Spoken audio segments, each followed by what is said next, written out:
සුබ උදෑසනක් වේවා. මම කවුරුත් දැකලා ඇති නැති හැමෝටම දැනගැනීම පිණිස වීඩියෝ එකක් කරන්න බලාපොරොත්තු වුණා. බ්‍රේක් කෝඩරයක් මුහුදේ බ්‍රේක් කෝඩරයක් කොහොමද හදන්නේ, හදලා තියෙන්නේ මොනවයින්ද කියන එක පොඩ්ඩක් පෙන්නන්න.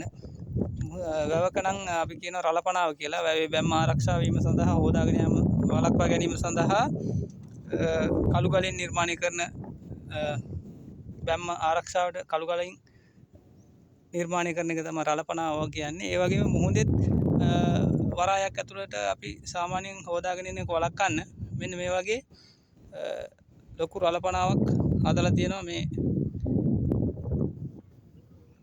වරාය මේ මෙතනින් එහා පැත්තේ තියෙන මුහුද.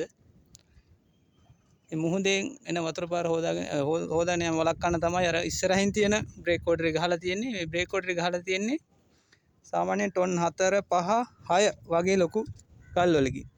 මේ තියෙන ඔබට දිස්සන්නේ ගල්. මේ ගල් එක ටිපර් එකකට එකපාරයි. එක ටිපර් එකකින් එකයි ගේන්නේ. එවැනි ගල් ගෙනල්ලා තමයි මෙච්චර විශාල ඔබට මේ ඈතින් දිස්සන මෙච්චර විශාල මේ බ්‍රේක් කෝඩරේ හදලා තියෙන්නේ. මේ බ්‍රේක් කෝඩරේ හදන්න වතුරේ ඉඳලා මතු පිටට එනකම්ම බ්‍රේක් කෝඩරේ හදන්න කිමුදුම්කරුවන්ගේ සහාය අවශ්‍ය වෙනවා. කිමුදුම්කරුවන්ගේ සහාය එක්ක තමයි මෙම මතු පිටට එනකම් මෙවැනි ලොකු ගල් මතු පිටට එනකම් අරන් එන්නේ. මෙම ගල් තඩානෝ මගින්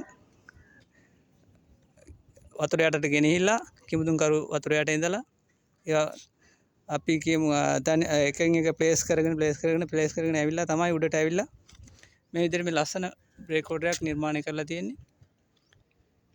හිතන්න වැවකට සාමාන්‍ය වැවක නම් මිනිස්සුන්ගේ අතින් උස්සන්න පුළුවන් ගල් දාලා තමයි වැවවල රළපණාව නිර්මාණය කරන්නේ. මෙවැනි ලොකු ගල් දාලා මේ වගේ බ්‍රේක් කෝඩරයක් හදනවා කියන්නේ කොච්චර කාලයක්, කොච්චර වෙහසක්, කොච්චර ශ්‍රමයක් දරන්නේ ඇද්ද?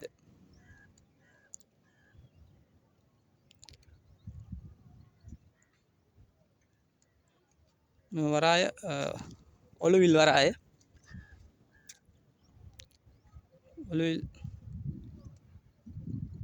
වල තිබෙන වරාය තමයි මේ තියෙන්නේ.